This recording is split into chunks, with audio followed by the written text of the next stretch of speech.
नमस्कार दोस्तों, मैं बालू तरोले। हमारे YouTube चैनल ITI अभिलाषा में आप सभी का स्वागत है। दोस्तों, ये workshop calculation and science first year और सेकंड ईयर दोनों के लिए है मॉडल पेपर, है ना।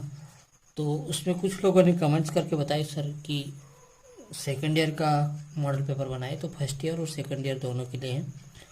और कुछ लोगों का जो आग्रह है कि वो 2020 का मॉडल पेपर बताए, ऐसा बोल रहे थे। तो ये नवंबर 2019 का है और 19-20 दोनों के लिए एक ही है, तो आप लोग इतना ध्यान रखना है। तो दोस्तों, ये ITI वालों के लिए बहुत इंपॉर्टेंट पेपर है। ये क्वेश्चन जो भी आएगा वो यहीं से आएगा। अभी तक हमने 30 क्वेश्चन हल कर दिए हैं।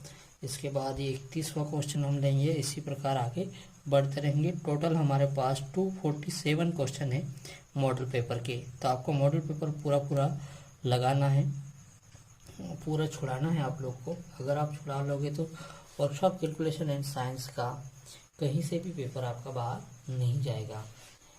चलो दोस्तों, आपको स्टार्ट करके बताते हैं। पहला क्वेश्चन है कि यदि कास्टिंग में तांबे का वजन 42.3 किलोग्राम, यहाँ पे आप लोग की शब्द नहीं लगाए, वो लिख लें, और टीन का वजन 2.7 किलोग्राम है, तो तांबे का प्रतिशत क्या होगा।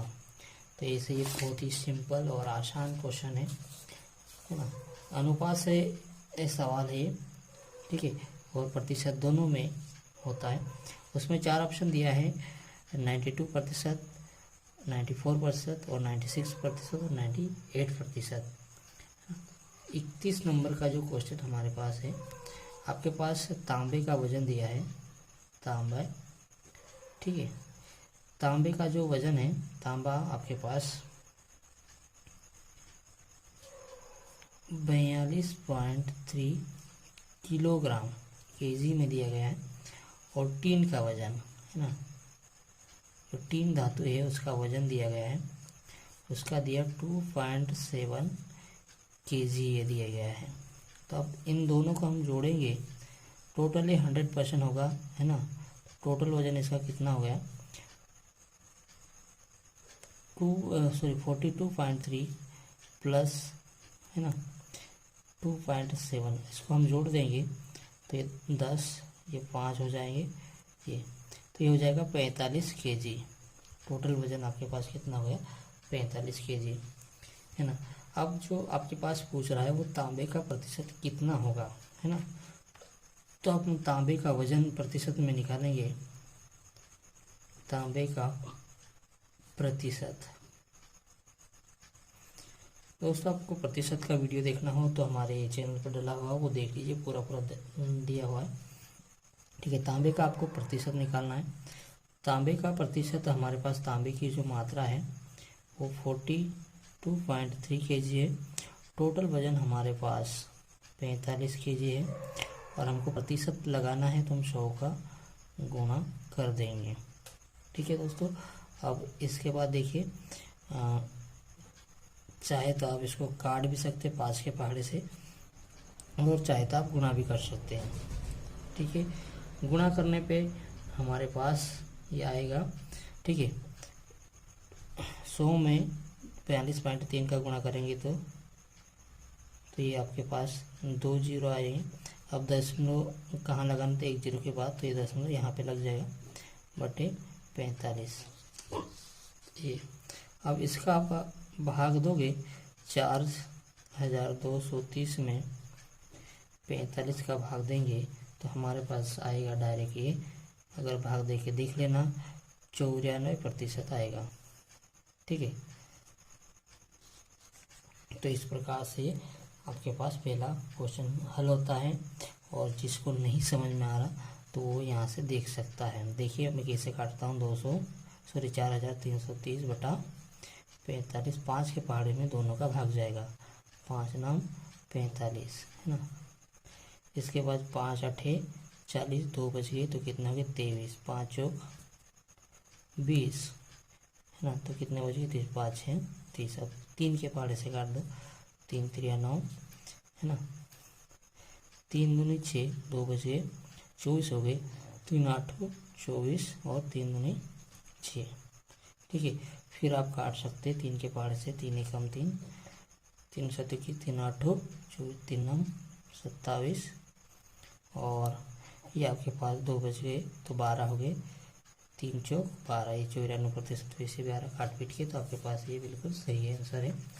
इसमें जो आपका सही ऑप्शन होगा वो बी वाला सही है। इसके बाद नेक्स्ट क्वेश्चन है आप लोग के पास, बहुत ही सरल और आसान दिया गया है। 32 नंबर का क्वेश्चन ये है, यदि एक मोटरसाइकिल की लगाना था यहाँ पे, मोटरसाइकिल टायर को 300 रुपये में बेचा जाता है और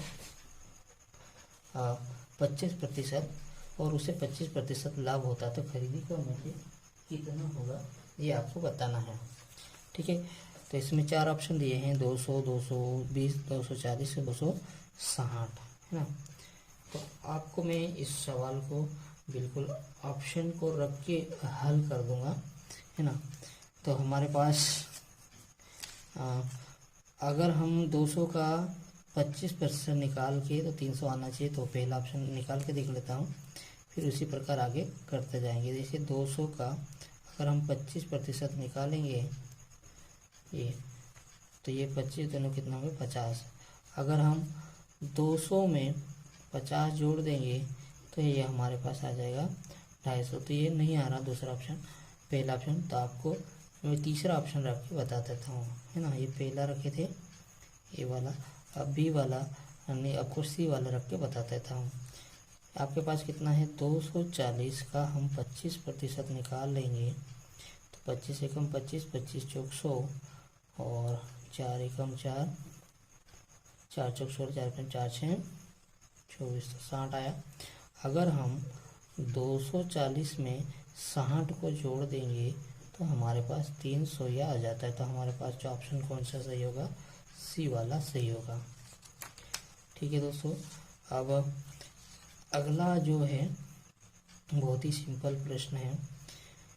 18.5% को दशमलव भिन्न में बदलिए, ऐसा सवाल दिया गया है। 33 नंबर का जो सवाल है हमारे पास, आप देखिए 18.5% को क्या में बदलना है, भिन्न में बदलना है। ठीक है, तो इसको बदलेंगे 18.5% का चिन्ह हटाएंगे तो बटे में 100 लिखेंगे। ये दशमलव हटाया, एक संख्या है तो एक 0 लगा लेंगे, तो आपके पास ये आ जाएगा 185 बटे 1000। अगर हम इसको दशमलव भिन्न में बदलेंगे तो कितने 0 है, 1 2 3, 1 2 3, तो यहाँ पे आ जाएगा 0.185। ये आपके पास भिन्न में बदल गया है। मतलब इसमें जो ऑप्शन कौन सा मिल रहा है आप लोग के पास, पहला वाला सही है। ठीक है, दशमलव भिन्न में आपको यहाँ तक बदलना था तो बदल दीजिए पूरा। इसके बाद ये पेपर हल होता है। इसके बाद एक नेक्स्ट पेज है हमारे पास, नेक्स्ट पेज बहुत ही सरल है। पूरे 34वां प्रश्न, इनमें से अधातु कौन सी है वो दिया गया है, पारा, ग्रेफाइट, पीतल और लोहा। अधातु बताना है। तो अधातु हमारे पास जो है, इसमें देखिए जो ग्राफाइट धातु है वो अधातु है। ठीक है, इसके बाद अगला 35वां प्रश्न, इनमें से किस, यहाँ पे किस करना धातु में प्रमुख सामग्री के रूप में लोहा होता है। 35 नंबर का जो प्रश्न है, इसमें देखिए पीतल, ब्रॉन्ज, जिंक और लोहा। तो उसमें जो पूछा कि लोहा होता किस रूप में लोहा होता, तो लोहा धातु में ही, फेरस मेटल में ही आपके पास होगा। तो डी वाला ऑप्शन आपके पास सही है। इसके बाद 36 वाला क्वेश्चन है, उस धातु का नाम क्या है जिसमें लोहा नहीं होता है। तो ये 4 ऑप्शन दिए हैं, लोहा धातु, अलोहा धातु, कुचालक धातु, सुचालक धातु। तो भाई जो नॉन फेरस मेटल होता है ना, अलोहा धातु, उसमें लोहा नहीं होता है। इसके बाद अगला जो प्रश्न हमारे पास है, निम्नलिखित, यहाँ पे 2 बिंदु नहीं लगा है, निम्नलिखित में से कौन सा गुणधर्म धातु का यांत्रिक गुण है। यांत्रिक, देखो धातु के 2 प्रकार के गुण बनना है, यांत्रिक गुण और होती है ना।